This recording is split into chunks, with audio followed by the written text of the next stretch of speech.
Hello, my name is Dr. Fitzgerald, and for many years I worked as a GP. I consult patients with mental health problems on a daily basis, and I believe it's important to make information as widely available as possible. If you know someone who is suicidal, here is how you can help. Helping someone in despair. Tips for your nearest and dearest. Blinded by feelings of self-loathing and hopelessness, a suicidal person can't see any way of finding relief except through death. But despite their desire for the pain to stop, most suicidal people are deeply conflicted about ending their own lives. They wish there was an alternative to suicide, but they just can't see one. If you have a friend or family member who is suicidal or self-harming, it can be frustrating, but my advice is that the greatest help is physical presence, just being there. In my consultations, I try to offer a calm, quiet space for thoughts to come to the surface. I don't interrupt. I don't offer suggestions.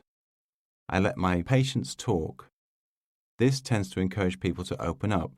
The more they talk, the more the risk is hopefully reduced or diffused. Do not, under any circumstances, leave your suicidal friend alone and remove drugs and sharp objects. Finding out about suicidal thoughts or a desire to self-harm does not put those thoughts into people's heads, so establishing if they have a specific plan is important. In order to do this, your priority is to listen and pay attention.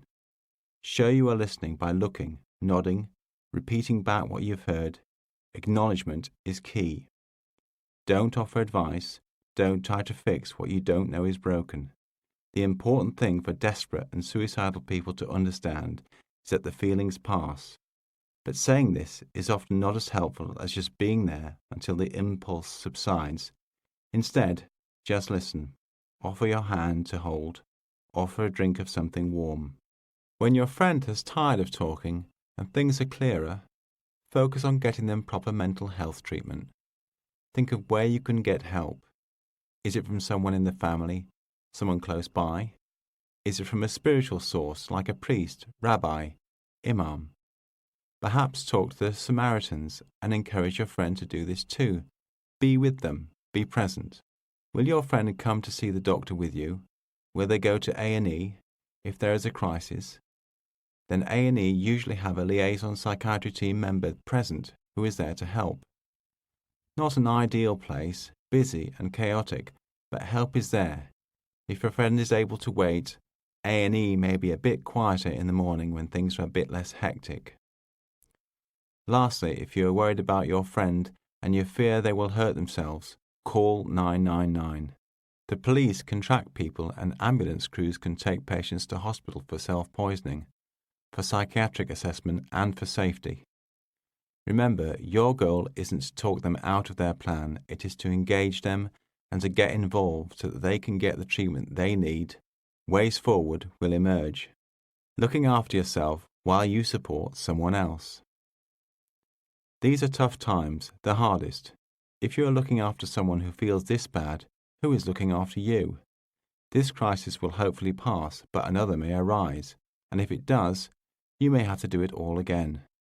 Please remember that this is not your fault. Your friend or family member is depressed. I know this can be hard if your relationship is a close one, but you are really not responsible for anyone else's mental illness.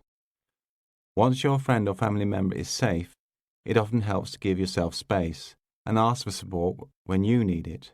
It's a good idea to compile your own support list with details of organizations and people to contact and to keep it handy. There is also a detailed free guide on supporting someone who is suicidal available for download from Mind. You'll find more advice in my little book, Making Peace with Depression, co-authored by Sarah Rayner and Kate Harrison, available on Amazon in paperback, ebook, and audio.